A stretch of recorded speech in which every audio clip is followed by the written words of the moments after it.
It was 15 years ago from now. Back when I was in elementary school.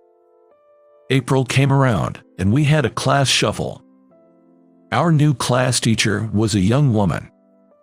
When lunchtime came, the teacher turned to a girl who sat next to me and told her not to eat the school lunch.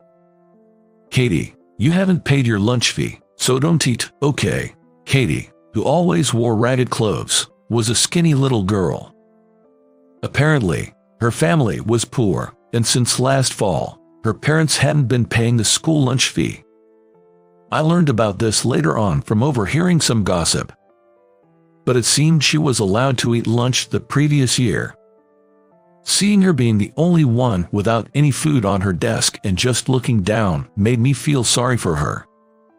But since the teacher ate lunch in the same room, I couldn't secretly share my food with her. So I left just the bread, wrapped it in a napkin, hid it in my desk, and gave it to Katie after lunch was over, and the teacher left the room. "You can eat this." "Really? Thank you, Jason." Back then, I was an outcast among my classmates and had no friends in the same class. But after that incident, I started talking to Katie. When I got home that day, I told my mom about Katie's family situation. "Mom, please, can you make a packed lunch for Katie?" When I pleaded like that, my mom responded, "That poor child, if she can't eat lunch, it won't be good for her growth, and she probably can't concentrate on her studies when she's hungry. It's fine. I'm already making your dad's lunch every day, so adding one more portion won't make much difference." With that, she gladly agreed. The next day at lunch break, when I handed over the homemade lunch my mom made, Katie's eyes widened in surprise. "My mom said to give this to you." "Is this a packed lunch?" "Yeah, I told her about you, and she said to give it to you." "Really? Thank you, Jason." She hurriedly ate the lunch before the teacher returned to the classroom. It turned out that Katie's house was in the same direction as mine, so from that day on, we decided to walk home together. While walking, Katie told me about her life. "My dad doesn't work, yet he spends all our money on slot machines and horse races. My mom earns the money, but my dad takes it all." Because of this, they were struggling and even in debt. Seeing her wearing the same tattered clothes every day, I felt sorry for her. Our classmates just watched her from a distance. Neither of us had friends. After that, we started meeting up in the morning and going to school together. Some of our classmates teased us, saying, "Are you two dating or something?" But we tried not to let it bother us. I've always been bad at talking to people, but for some reason, I felt at ease talking to Katie. I didn't realize it, but it seemed I was lonelier than I thought, not having any friends. I was really happy to be able to talk to her. On our way to and from school, we talked about a lot of things.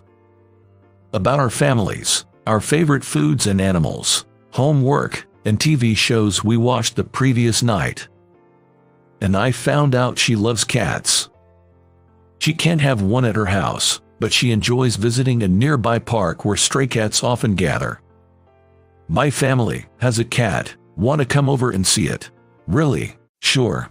When I brought her to my house after school that day, my mom warmly welcomed her. When our mixed breed cat showed up, Katie's eyes sparkled with delight. "How cute. What's its name?" "It's Mary." "Mary, come here." Katie looked so happy, cuddling the cat, playing with toys, and feeding it treats. Seeing her radiant smile, which she didn't show at school, somehow made me feel happy too. In a blink of an eye, it was evening, and my mom prepared dinner, even for Katie. "Katie, can you give me your home phone number? I'll call your folks and let them know you're here."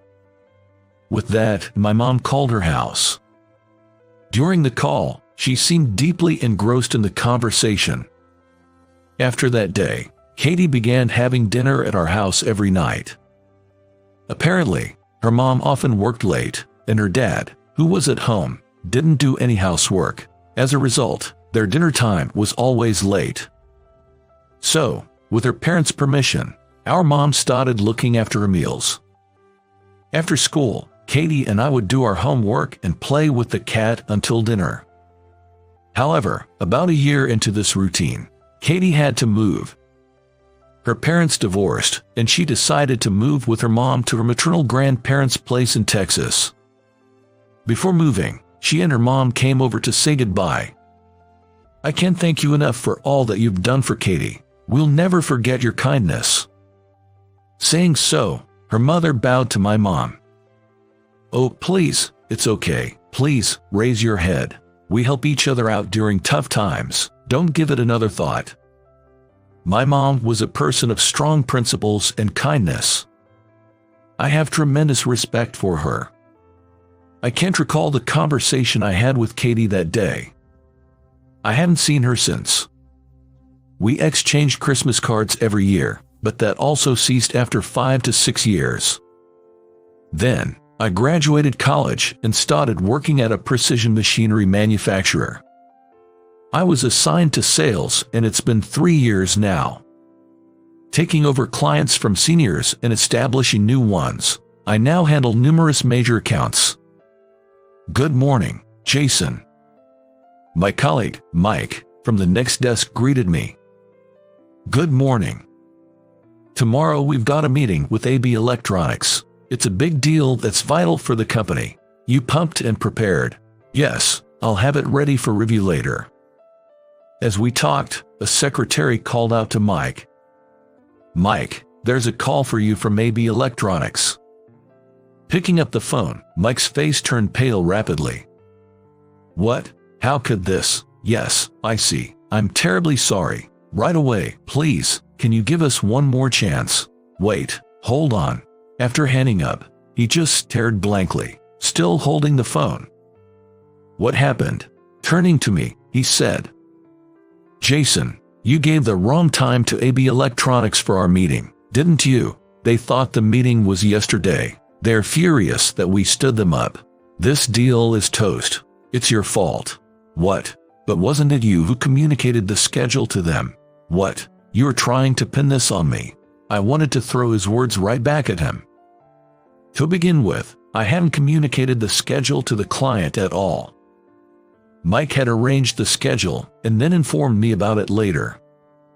And yet, trying to blame it on me. He reported the matter to his boss, and Supervisor Johnson went to apologize on his behalf. However, they wouldn't listen, and in the end, the deal with AB Electronics fell through. When Johnson returned, he said to me, "Jason, what have you done? Because of you, the crucial deal we staked our company's future on has been ruined. How are you going to make this right?" "But sir, it wasn't me who informed them about the schedule. It was Mike." "Enough. No excuses. You've caused harm to the company. Maybe you should consider resigning." That's something Johnson always says when he's angry. "Wait, I really don't want to quit." "Then bring in a contract worth the same amount as the machine we were going to sell to AB Electronics within 3 days, or you are fired." How could I possibly secure such a deal in just 3 days? I was at a loss for words after hearing Johnson's ultimatum. But then, I remembered something. There's a client who's currently considering purchasing the same machine we were planning to sell to AB Electronics. They always try to haggle the price down, constantly negotiating for discounts. I'd almost given up, thinking they had no intention of buying. But now, I had to somehow close the deal with them. I quickly revised the quotation and set an appointment with that client. Upon arriving at their company, a man named Kevin assisted me. "I brought a new quotation today." I handed him the quote, and Kevin scrutinized it. "Can't you go a little lower?" "I really can't go any lower. We've adjusted the price several times already," I pleaded with Kevin, putting on a distressed look.